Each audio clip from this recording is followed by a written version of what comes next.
అనంతపురం జిల్లా బొమ్మనహాల్ మండలంలో రాయదుర్గం టీడీపీ అభ్యర్థి కాల్వ శ్రీనివాసులు విస్తృతంగా ఎన్నికల ప్రచారం నిర్వహించారు. ఉపరహాల్ గేటు వద్ద నుంచి శ్రీధర్ ఘట్ట గ్రామం వరకు ట్రాక్టర్లతో భారీ ర్యాలీ నిర్వహించారు. బాణసంచాలు పేలుస్తూ డప్పులు వాయిస్తూ గజమాలలతో ఆయనకు ఘన స్వాగతం పలికారు. ఆయా గ్రామాల్లో నిర్వహించిన రోడ్ షోలో పాల్గొన్న కాల్వ శ్రీనివాసులు సైకిల్ గుర్తుకు ఓటు వేయాలని ఓటర్లకు విజ్ఞప్తి చేశారు.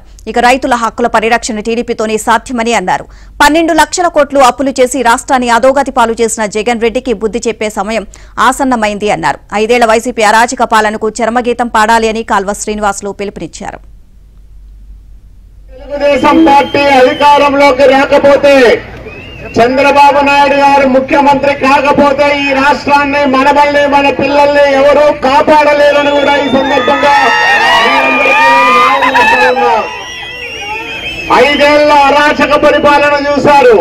ఒక నియంత 5 ఏళ్లు మనమల్ని ఏ రకంగా ఇబ్బంది పెడతా వచ్చాడో కల్లారా చూసాము, అనుభవించాం. ఒక్క అవకాశం అని రాష్ట్రాన్ని సర్వనాశనం చేశాడు జగన్మోహన్ రెడ్డి.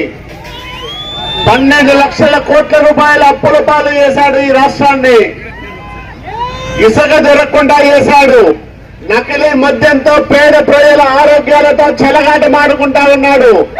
గవర్నమెంట్ మద్యం షాపులు తెరిచి మద్యం అమ్మే ఒక దయనీయమైన పరిస్థితి ఆంధ్రప్రదేశ్ రాష్ట్రంలో ఉందా లేదా ఒక్కసారి ఆలోచన చేసుకోండి.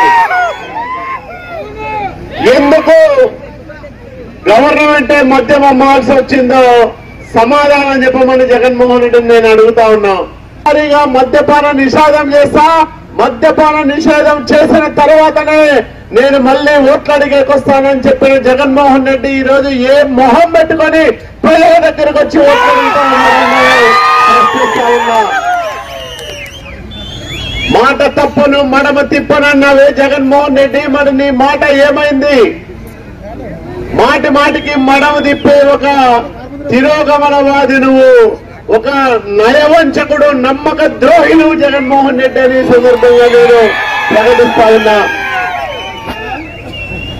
జగన్మోహన్ రెడ్డి పరిపాలనలో ఎవరు బాగుపడినారు? మద్యం వ్యాపారులు బాగుపడినారు, వైసీపీ దళారులు బాగుపడినారు, వైసీపీ రౌడీలు, గుండాలు పంచాయతీలు చేసి సెటిల్మెంట్లు చేసి బాగుపడినారు తప్ప ప్రజలకు లేదని మీ అందరికీ నేను మనవి